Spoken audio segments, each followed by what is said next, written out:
Assalamualaikum Pak Bison. Assalamualaikum Yai. Waalaikumsalam. Baik. Maaf saya cari tempat dulu Yai.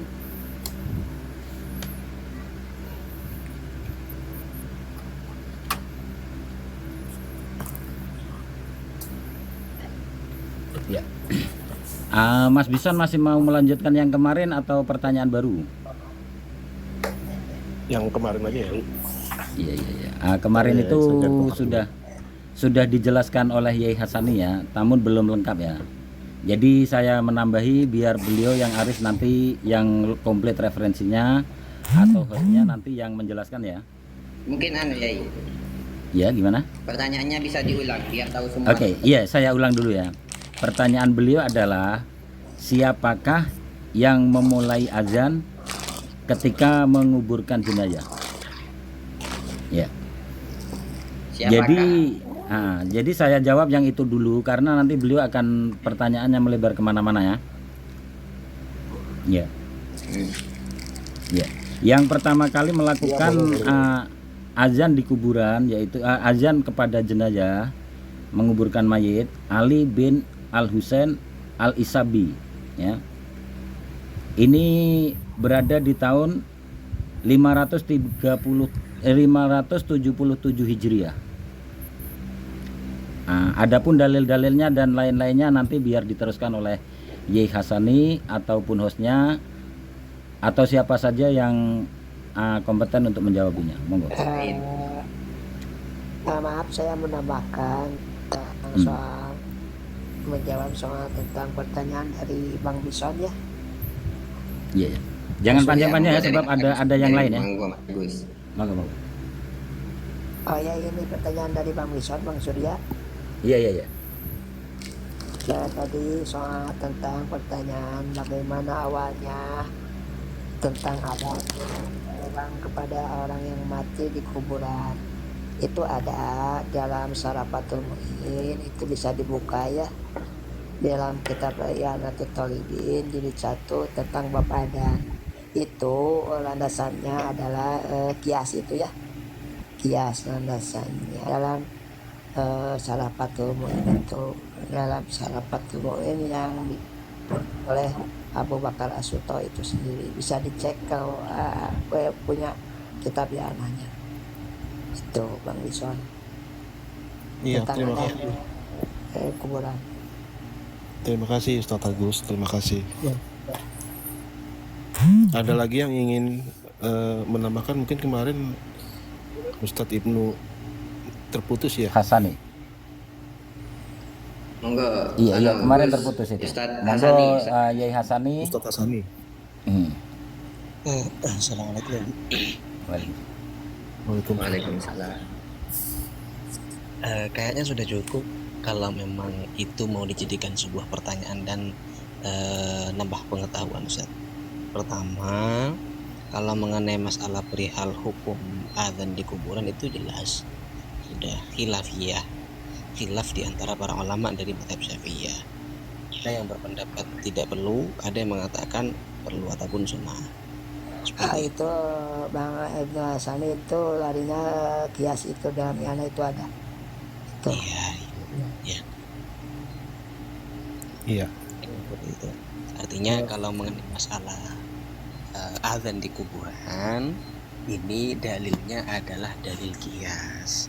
Namanya dalil kias sudah ada dalam Al-Quran dan juga dalam hadis disebutkan secara tekstual, namanya juga kias. Jika misalkan dipaksakan harus ada dalam Al-Quran dan juga dalam hadis, berarti tidak ngerti kias. Seperti itu saja kalau saya. Iya. Sebelum saya apa ada lagi yang ingin menambahkan atau saya atau gimana moderator? Ustadz? Lebih bagus sampean terus biar rame. Ya mungkin ditanggapi dulu lah. Oh ya. Oke. Ya kemarin tuh saya ingin nanggapin Ustadz Ibnu Hasani ya. Kemarin Ustadz Hasani tuh nanya ke saya mengenai ijma dan kias. Posisi saya itu posisi kita semua tentunya 4 hukum dalam agama Islam tuh ya termasuk ijma dan kias. Terus kemarin saya jawab kias itu ya kayak semacam menganalogikan, isma itu ya semacam bukan persatuan tapi kekompakan, kesamaan jawaban di antara para ulama. Kurang lebih seperti itu. Bahasanya aja yang tolong bantu diperbaikin. Terus kemarin dikoreksi sama Ustadz Ibnu Hasani. Koreksinya itu kalau nggak salah, kias dan isma itu adalah kalau tidak ada di Al-Quran dan Sunnah. Kalau nggak salah ya, terakhir bicara seperti itu.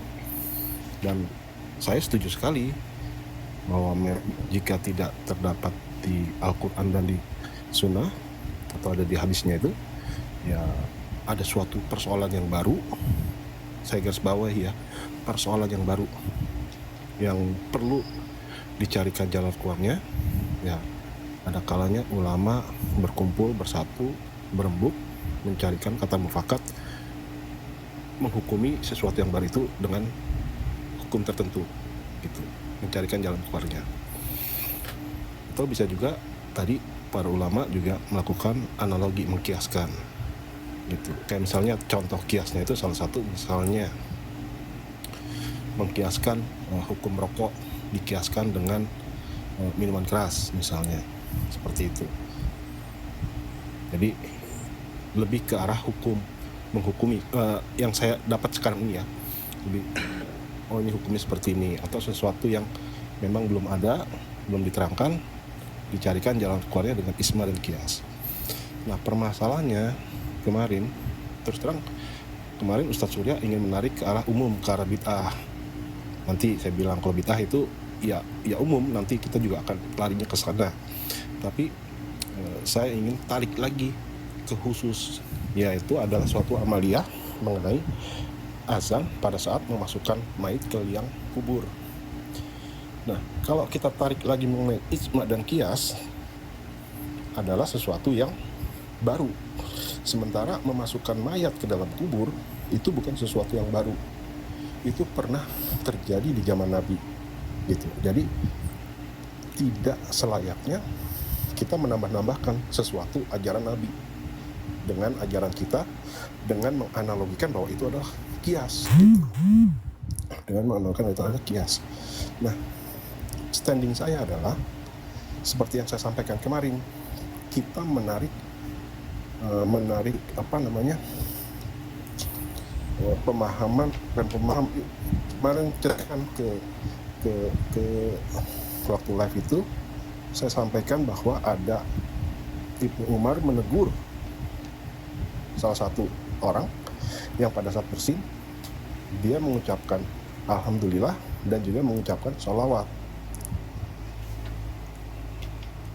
Ibnu Umar bilang bahwa itu tidak sesuai dengan apa yang Nabi ajarkan.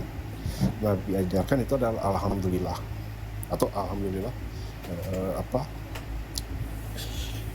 La kulli hal. ala kulli hal, betul. Jadi itu yang Nabi ajarkan. Kenapa Ibnu Umar mengkoreksi orang tersebut? Karena Ibnu Umar tidak mau orang tersebut mengada-ada atau membuat ajaran baru selain Nabi yang ajarkan. Sebentar Ustaz, yang ketika jenengan menjelaskan alasan Sayyidina Umar di situ agar supaya tidak menambah-nambah perkara baru, itu dalam kitab apa? Ini harus kitab Ustaz. Tidak boleh kita menyampaikan dengan pikiran kita. Harus ada kitabnya, bahwasanya alasan dari Ibnu Umar di situ mengatakan seperti itu. Karena yang saya baca dari syarah tersebut tidak ada tujuan ataupun maksud dari Ibnu Umar di situ mengatakan bahwasanya ini agar supaya tidak menambah-nambah, melainkan agar supaya melangkah terhadap bacaan yang lebih baik. Jadi membahas tentang bacaan yang warid dan tidak warid. Makanya kemarin kan saya sampaikan apa yang disampaikan oleh Imam Nawawi dalam kitab Adhkar, di situ babnya bab warid atau tidak warid. Jadi ketika jenengan mempunyai statement bahwasanya alasan Ibnu Umar di situ mencantumkan ataupun menegur dengan mengubah bacaan yang dibaca baginda Nabi seperti ini, lah ini butuh referensi, tidak boleh kita berarti. Monggo di dalam kita apa itu yang menjelaskan seperti itu, bahwasanya alasan Sayyidina Umar seperti itu, apa Ibnu Umar seperti itu. Ya harus punya referensi Jadi gini. atau apa. Ya, ya, apapun itu kita masing-masing memiliki penalaran. Oh, tidak boleh seperti itu, Ustaz. Tidak boleh dinalar, Ustaz. Tidak boleh. Kalau kita mempunyai jangankan terhadap Ibnu Umar dan juga sahabat ataupun jadi tabiin terhadap guru kita pun, ketika misalkan guru kita melakukan seperti ini lalu beliau meninggal, lalu kita berasumsi guru saya yang mengatakan seperti itu karena seperti itu, padahal tidak demikian. Itu tidak boleh, apalagi terhadap Ibnu Umar. Ini bisa menambahkan sedikit ya. Mungkin giliran dulu. Bang Bison, tadi soal yang dibahas oleh Bang Bison itu harus ada korelasi atau rujukan kitabnya itu sendiri, karena kita bukan hasil dari nalar ini hasil pengkajian atau penemuan dari kitab itu sendiri, hasil ada referensinya itu Bang Bison. Iya, jadi gini, Ibnu Umar ini anaknya Umar bin Khattab ya, ini terkenal salah satu sahabat yang paling ittiba kepada sunnah dan anti bid'ah. Itu diriwayatkan oleh Imam Tirmidzi dalam sunannya. Jadi ketika ada seseorang yang mengatakan ke Ibnu Umar, sesungguhnya ayahmu Umar bin Khattab maksudnya melarang hal itu. Ibnu Umar balik bertanya, perintah siapa yang lebih berhak untuk ditaati? Perintah Rasulullah atau perintah ayahku? Itu ada di kitab Zadul Ma'ad gitu. Maka itu ini masalahnya gini ya, tolong dimengerti. Dari peristiwa itu bahwa Ibnu Umar mengkoreksi orang yang membaca bersin itu, alhamdulillah wassalamu ala rasulillah, yang tidak sesuai dengan ajaran Rasulullah, itu kita dapat ambil pelajaran bahwa Ibnu Umar itu tidak mau orang melakukan amaliyah yang tidak sesuai dengan sunnah Rasul. Karena sekali lagi tadi saya bilang, Ibnu Umar itu adalah salah satu sahabat yang paling ittiba kepada sunnah, menjalankan sunnah. Sekarang kalau saya tanya balik, Pak Ustadz. Mohon maaf dulu, Ustaz. Mohon maaf. Saya tanya balik dulu Pak Ustadz. Pak Ustadz Hasani, Pak Ustadz Agus. Kalau ada orang yang bersin lalu mengatakan alhamdulillah wassalamu ala rasulillah, menurut Pak Ustadz itu salah atau tidak? Atau menurut Pak Ustadz itu sesuai sunnah Rasul atau tidak? Imam Nawawi sendiri tidak langsung menegur itu salah, namun tidak wajib. Jadi menurut jenengan tahu tidak warid atau tidak warid, bacaan warid ada yang tidak, bacaan yang warid ada yang tidak warid. Tahu jenengan ini? Paham?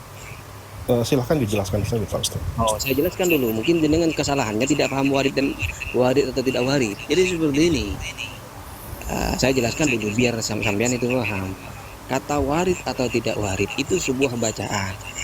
Ya, sebuah bacaan yang di situ dibaca oleh baginda Nabi. Contoh.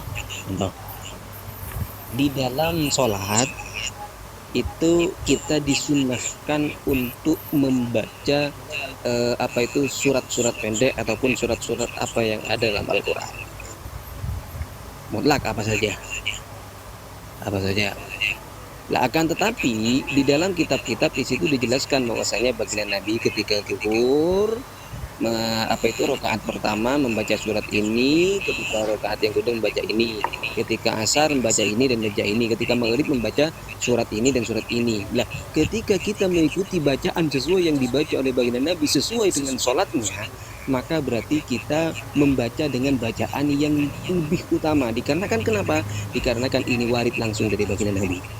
Nah, ketika kita membaca surat tapi tidak sesuai dengan yang dibaca oleh baginda Nabi di waktu zuhur, asar dan maghrib dan seterusnya, berarti ini membaca surat namun tidak warid dari baginda Nabi. Ini apakah mendapat kesunahan? Mendapat kesunahan. Namun yang lebih utama itu adalah mengikuti apa yang dibaca oleh baginda Nabi, bukan kita langsung mengatakan yang tidak sama di situ dikatakan salah. Makanya saya kemarin kan nanya terhadap jenengan dan ini belum sempat dijawab oleh jenengan. Apakah jenengan di situ tahu sholat zuhur baginda Nabi atau maghrib lah, ataupun misalkan isya lah. Sekarang saya tanya zuhur baginda Nabi di surat pertama dan surat kedua itu baca apa? Oke, itu nanti saya jawab. Jangan nanti biar saya mulai tadi. Ini kalau nanti seperti yang kemarin nggak dijawab, ini jawab. Ini kan, Insya Allah saya jawab Ustadz, tapi kita mengerucut kembali ke permasalahan tadi. Ustadz membawakan, jadi gini ya, saya membawakan kisah riwayat Ibnu Umar yang menegur orang bersin mengucapkan Alhamdulillah plus salawat. Ibnu Umar menegur orang itu, Pak Ustadz. Ibnu Umar menegur orang itu dan mengatakan bahwa Nabi dan mengajarkan, yang Nabi ajarkan adalah membawakan Imam Nawawi. Sebagai orang yang normal, Pak Ustadz, pribadi saya yang punya nalar, saya akan ikut sahabat dibanding Imam Nawawi dalam hal ini. Afwan Mas Bison ya, karena di bawahnya dengan sebentar. Maka itu tadi saya tanya sama Pak Ustadz. Saya tanya, Fadil. ya, silakan Pak Surya. Sebentar ya, karena di bawah sampean itu ada Ustadz. Sebentar aja. Seperti ini Pak Bison.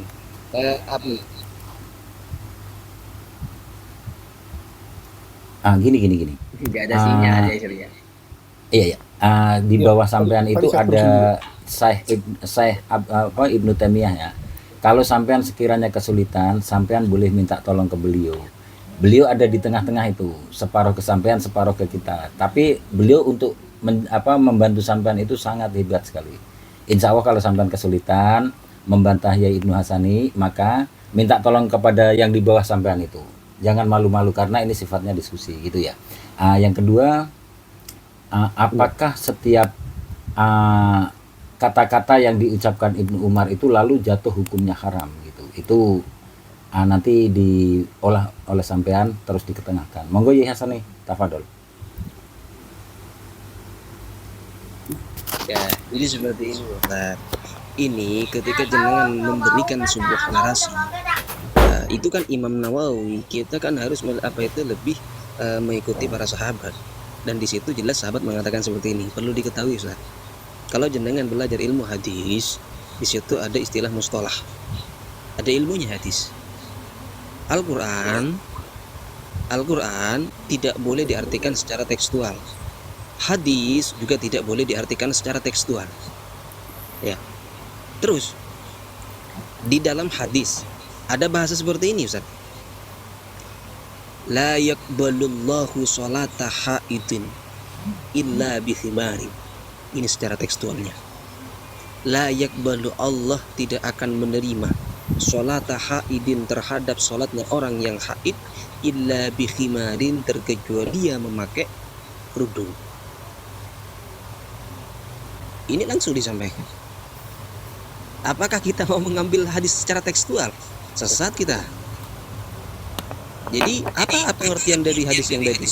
Ini dianggap hadis haram. Jadi Allah tidak akan menerima sholatnya orang yang haid terkecuali pakai kerudung. Berarti kalau diartikan secara tekstual, ini baginda Nabi yang menyampaikan. Berarti kalau diartikan secara tekstual, Allah itu tetap mewajibkan sholat terhadap orang yang haid, karena orang haid ini bisa diterima sholatnya kalau dia pakai kerudung. Ini kesesatan. Apa alasan kita mengikuti pemahaman ulama di dalam memahami Al-Quran dan dalam memahami hadis? Baginda Nabi berkata dalam hadisnya juga diriwayatkan oleh Imam At-Tirmidzi, "Man qala fil Qur'ani bi ra'yihi falyatabawwa maq'adahu 'alan nar. Man qala fil Qur'ani bi ghairi ilmin falyatabawwa maq'adahu 'alan nar." Ada dua riwayat. Jadi apabila kita mengartikan secara tekstual terhadap Al-Quran tanpa ilmu ataupun dengan logika kita sendiri, apa yang dimaksud dengan hadis ini? Artinya bukan melalui pemahaman ahli mujtahid. Makanya kita perlu mengikuti pemahaman para ulama kalau kita mau memahami Al-Quran dan juga hadis, karena memahami Al-Quran, memahami hadis tidak cukup dengan terjemahan. Tidak seremeh itu Al-Quran. Kita memahami Al-Quran sebagaimana kata baginda Nabi di situ. Kalau Al-Quran dipahami secara bighairi ilmin, tanpa ilmu, maksudnya bukan seorang mujtahid, maka falyatabawwa maq'adahu minan nar, bersiap-siapnya tempat duduknya di neraka. Apa maksud dari hadis ini? Karena Al-Quran di situ mempunyai makna yang luar biasa. Jadi harus untuk mengetahui makna Al-Quran secara sebenar-benarnya, apalagi dalam istimbatul hukmi atau istimbatil hukmi, menggali hukum.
Oleh Ibnu Hasan itu sendiri. Itu ranah itu dalam hukum itu kita jangan membaca dengan matan itu sendiri, tapi kita harus membaca dengan penjelasan dari para ulama yang kompeten di dalam bidangnya, atau kita harus kembali kepada rujukan seorang sarah itu sendiri. Kita kalau memahami secara matan, secara tekstual, nantinya akan terjadi kesesatan dalam memahami hukum itu sendiri. Kita di dalam hukum itu, dalam mengkaji soal hadis, kita harus paham dengan ilmu hadis itu sendiri. Di dalam ilmu hadis itu, dalam ilmu mustalah hadis itu ada jarah wa ta'dil itu ya. Itu harus paham. Terus dalam Al-Quran itu kita harus merujuk kepada ulama tafsir Al-Quran itu sendiri yang telah berkompeten dalam bidang tafsir itu sendiri. Begitu saja Bang Bison. Oke, sebentar ya, ingin menambahi. Jadi begini, Mas Bison, saya mohon untuk Syekh Ibnu Taimiyah dibuka mic-nya untuk membantah apa yang disampaikan Ya Ibnu Hasani. Karena begini, jika Ya Ibnu Hasani itu mendatar saja, nanti dia sendu.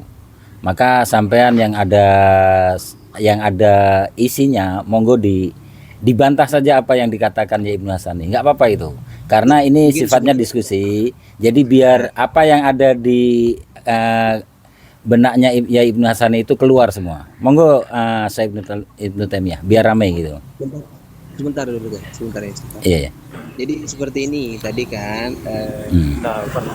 tadi menyampaikan bahwasanya umum dan saya lebih fokus terhadap pembahasan yang tadi. Sebenarnya ini bagi kalau jenengan paham terhadap apa yang saya sampaikan, ini justru menjadikan sebuah tambahan ilmu bahwasanya jenengan tadi menyampaikan seperti ini kan, itu kan mengenai masalah hadis Ibnu Umar yang menyampaikan di situ tentang mengenai masalah disampaikan oleh Imam Nawawi itu tentang masalah warid atau tidak warid. Itu kan Imam Nawawi akan lebih percayakan, kita harus lebih percaya terhadap apa itu Ibnu Umar, seorang sahabat. Bilang seperti itu. Nah, maka saya terangkan Ustaz. Saya terangkan perihal cara memahami hadis. Ini ilmu sebenarnya. Bagaimana sih sebenarnya cara memahami hadis? Apakah seperti itu? Sebagaimana yang sampean sampaikan, lebih percaya terhadap ini? Tidak. Tapi kita tetap harus mengikuti pemahaman para ulama. Ini sebenarnya ilmu bahwasanya di dalam hadis dan Al-Quran harus melalui pemahaman para ulama, bukan kita sendiri yang mengasumsikan. Jadi seperti itu kan. Oke, boleh saya bicara lagi ya.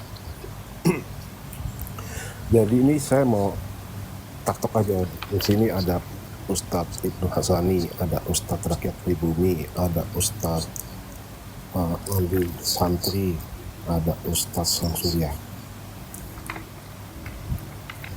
Narasi saya mengatakan saya sudah menolak isma dan qiyas. Pertama ya, isma dan qiyas itu dipakai kalau memang tidak ada tuntunan dari Quran dan Sunnah. Sekarang saya mau tanya aja, saya mau survei ke beberapa kiai aswaja di sini. Ada 3 masalah, 3 kondisi. Ketika bersin, Ibnu Umar menegur seseorang. Terus ketika ada yang berihram, ada sahabat. Jadi ada orang berihram dari kampungnya, tidak di tempat yang Rasul tentukan. Sahabat menegur bahwa itu menyelisih sunnah. Terakhir lagi, tadi seperti Yai Ustadz sampaikan bahwa yang membuat amaliyah pertama kali azan di dalam kubur itu adalah Imam Ali bin Hasan atau apa yang lahir di abad ke-6. Saya minta cepat aja. Bolehkah kita menambahkan ajaran yang sudah diajarkan sama Rasul? Contoh, misalnya bersih baca Alhamdulillah, terus kita tambahkan, itu salah atau tidak menambahkan? Monggo, tolong dijawab dulu secara singkat. Boleh. Bentar. Ini konfirmasi ya. Minta maaf, Syekhul Islam Ibnu Taimiyah ini lagi kulaan buah, jadi hanya dengar lewat handset aja. Nanti ikut nimbrung ya. Fadal. Siap. Iya. Siap ya. Jadi, bolehkah kita menambahkan ajaran yang sudah Nabi ajarkan? Misalnya tadi perihal berihram, Nabi sudah tentukan tempatnya, beberapa tempat ditentukan. Terus ada orang yang berihram tidak pada tempatnya. Tak bisa. Bersih. Sebentar. Kita lagi bahas bersin. Kalau mau bahas ihram ya ihram, ada keterangannya masing-masing, Ustaz. Kalau mau bahas azan di kuburan juga ada. Jadi ini mau yang bahas yang mana dulu? Gini Bersin, apa yang ihram? Ini kalau dalam fikih tidak seperti itu, Ustaz, konsepnya, Ustaz. Ya gini. Jadi kemarin itu waktu beberapa hari lalu itu, saya tuh menarasikannya, saya sebutkan dulu. Ini ada riwayat Ibnu Umar ketika orang bersin mengucapkan Alhamdulillah plus salawat. Ibnu Umar menegur orang tersebut. Itu bukanlah ajaran yang Nabi ajarkan ketika bersin. Ya, ditegur sama Ibnu Umar. Apakah Ibnu Umar itu salah atau apakah orang itu benar, Pak Ustadz menambahkan Alhamdulillah plus salawat? Apakah orang itu benar? Maksudnya gini, jangan ada dusta di antara kita. Ini kita dihisab atas apa yang kita katakan, atas pikirannya kita sampaikan. apakah orang yang menambahkan alhamdulillah wassalamu ala rasulillah ketika bersin itu benar atau tidak? Benar. Berarti Ibnu Umar salah dalam menegur orang tersebut. Tidak salah karena dia menunjukkan pada yang lebih utama.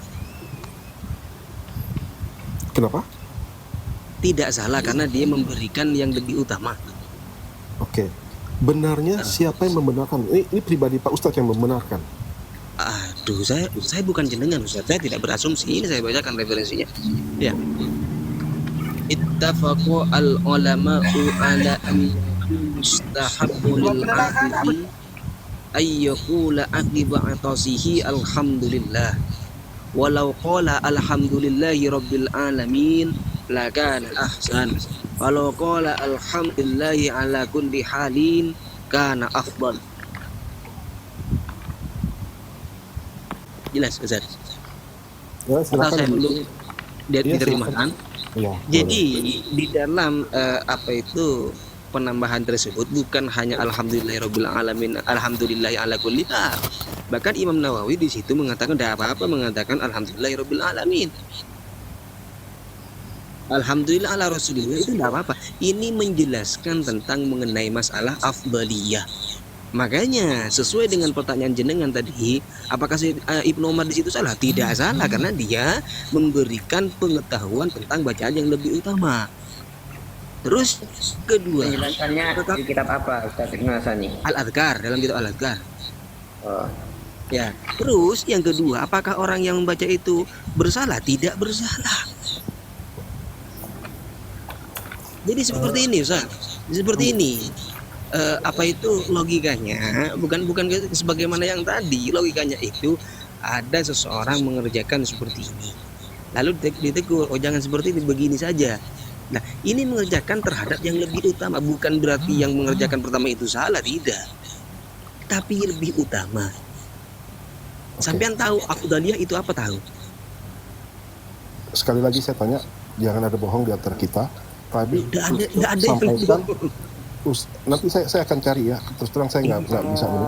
Tadi kitab apa yang membahas bahwa Imam Nawawi membetulkan adanya bacaan bersin yang salah tersebut di kitab apa? Al-Azkar Al-Adhkar An-Nawawiyah. An-Nawawi. Tertulis seperti itu bahwa Imam Nawawi ketika ada riwayat Mungkin bisa ini ya, Yai. Kalau bisa on cam Ustaz Ibnu Hasani mungkin ditunjukkan biar percaya. Nah, ini Biar gak ada di slide. di PDF Zat, di PDF. Begini. tapi maksud saya nggak perlu ditunjukkan, nggak perlu diperlihatkan. Aku Ya, menambahkan. giliran dulu Ustaz Agus, giliran Ustaz Agus. Tadi kalau yang dikatakan Bang Bison, kalau tidak ada antara kita dusta itu kembalinya kepada lagu Dewi ya. Kalau kita di dalam hadis atau qarinah hukum itu bukan sekedar Quran hadis itu sendiri, karena di dalam qarinah fikih itu ada Quran hadis ijma qiyas. Kalau dengan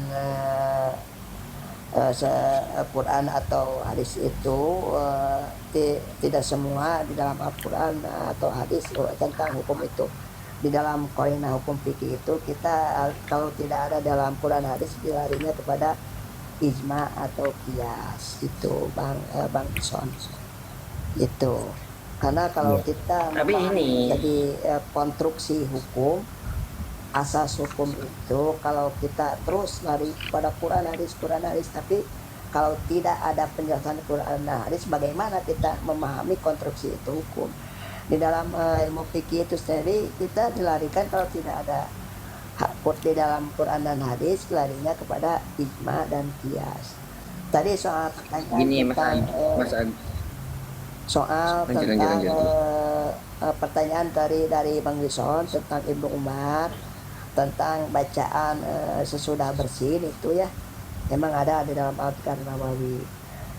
Bagaimana bagus mana dengan penjelasan Ibnu Umar dengan ya menyamakan dengan Imam Nawawi, itu kita jangan membaguskan dan jangan menyalahkan itu, karena di dalam konstruksi atau pemahaman hukum itu harus memahami dengan korelasi para ulama itu yang kompeten di bidang hukumnya, bukan dengan semudah memahami dasar hukum dari kita sendiri. Karena para ulama itu bukan hasil dengan karya otaknya itu sendiri, tapi dengan pengkajian di dalam memahami tentang hukum itu sendiri. Begitu saja Bang Bison. Iya, jadi